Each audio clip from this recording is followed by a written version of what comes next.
Saat Bapak divonis tertular COVID-19 nih ya, apa yang pertama sekali ada dalam pikiran Bapak? Baik-baik saja. Jadi maksudnya saya sangat-sangat pede karena pada waktu itu ya. Jadi ini perhatikan perjalanan kepedean saya gitu. Nah ada pede, nanti tidak pede, nanti pede lagi. Nah itu tidak percaya diri. Nah itu kenapa pede? Karena based on statistik. Jadi sebelum terjadi kena itu saya mempelajari statistik. Oh, kalau below 50 terus kemudian itu 99,sekian% sehat. Apalagi kalau istilahnya tidak ada penyakit bawaan begitu ya. Saya kan tidak ada penyakit bawaan. Begitu kurang minum, saya mulai begitu saya menggigil saya ngebel lagi. Harus air hangat. Nah ini. Jadi kalau saya ditanya, pertanyaan saya begini, ini ilmiah, tabayun boleh buka ayo data ilmiah. Kalau obat belum tentu, masih di dalam riset. PCO masih belum tentu. Minyak kayu putih katanya masih belum tentu semuanya. Tapi pertanyaan saya, obat ada efek negatifnya? Ada macam-macam. Tapi kalau air putih ada efek negatifnya? Ada kalau terlalu banyak. Nah sekarang gini, berapa saya tanya sama teman-teman, berapa ukuran air putih? 8 gelas. Salah 8 gelas loki atau 8 gelas 1 liter. Yang benar tuh sesuai dengan berat badan. Kalau Anda beratnya 100 kilo, binaraga minumnya 8 gelas loki ya salah. Pak ya 250 cc tetap kurang. 100 kilo, 8 gelas, 250 cc tetap kurang.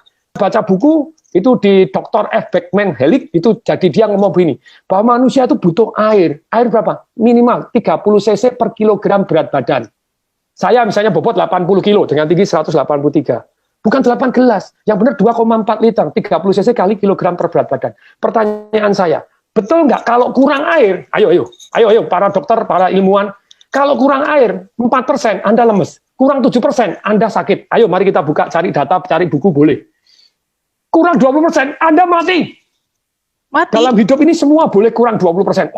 Mati. Anda kurang 20% apapun boleh. Kurang protein, kurang kalsium, kurang oksigen 20% Anda masih hidup. Tapi kurang air 20%, you die.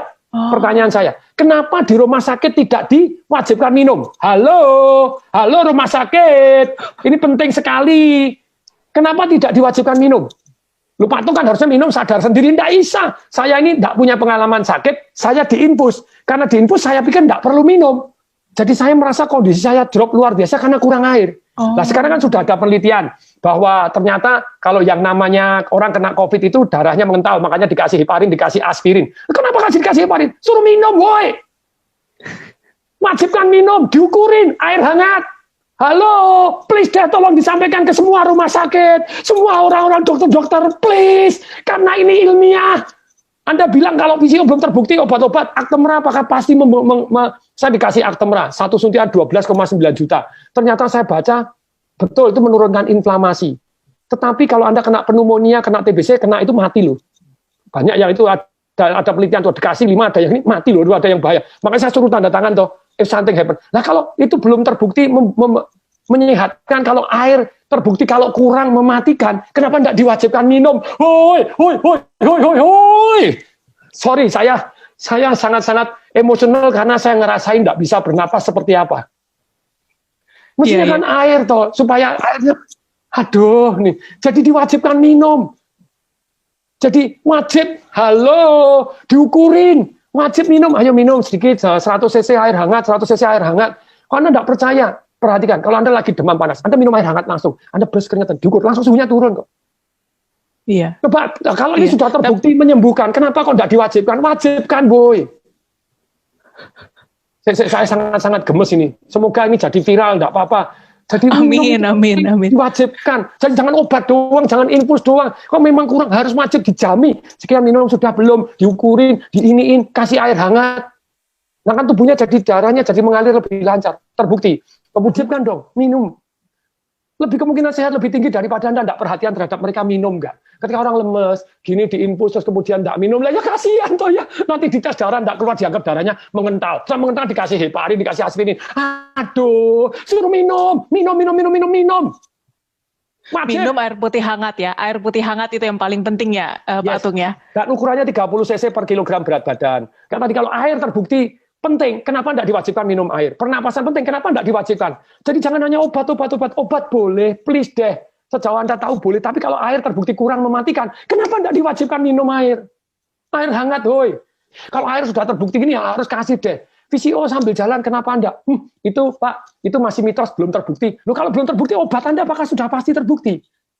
Kalau obat sama-sama belum terbukti, ini efeknya lebih ringan. Dan kalau Anda percaya enggak, kalau Anda yang sakit, saya enggak memujikan Anda sakit, siapapun Anda yang sakit, apapun dilakukan loh. Suruh minum obat ini, nanti kalau kemungkinan mati ya daripada ini ya, mati kesuguhan ya apa ya, suruh apa ini. Lah kalau VCO kan baik-baik gitu ya, kenapa enggak gitu loh. Jadi ada penelitian bahwa ternyata orang yang gembira itu megahertznya tinggi, orang yang marah megahertznya rendah, dan orang yang megahertznya rendah kena sakit macam-macam. Jadi itu dokter penelitian, jadi orang-orang ternyata yang sakit itu gelombangnya beda dengan orang yang sehat. Nah kalau orangnya supaya gelombangnya naik, nah itu ada perasaan bersyukur, penuh harapan, terus kemudian juga nyanyi-nyanyi, itu nyanyinya tentu saja nyanyi yang gembira, nyanyi yang sedih-sedih gitu. Terus kemudian ketawa tanpa sebab. Sekarang hati yang gembira, boleh kok, ayo tabayun kepada saya buka-bukaan data gitu ya. Kenapa nggak diwajibkan? Yo, kenapa nggak diwajibkan kalau ternyata secara ilmiah terbukti bahwa menaikkan imun sistem dan megahertznya tinggi, energinya tinggi? Kenapa diwajibkan? Nyanyi bareng, ayo nyanyi walaupun pakai masker, nyanyi, nonton video lawak, itu diwajibkan. Kan itu cost nothing. Kalau diperkenankan Tuhannya. Misalnya saya diperkenankan kasih saya panjang umur dan sembuh dari penyakit ini. Tapi kalau saya harus diambil, izinkan ya, diambil dengan gembira. Harus protokol kesehatan. Ya, Iya. itu dari saya. Siap. Baik Pak Tung, terima kasih banget Pak sudah mau sharing sama Tagar TV. Sehat terus Bapak, dan semoga kisah ini bisa memotivasi mereka yang sedang berjuang melawan corona ya Pak ya. Ya.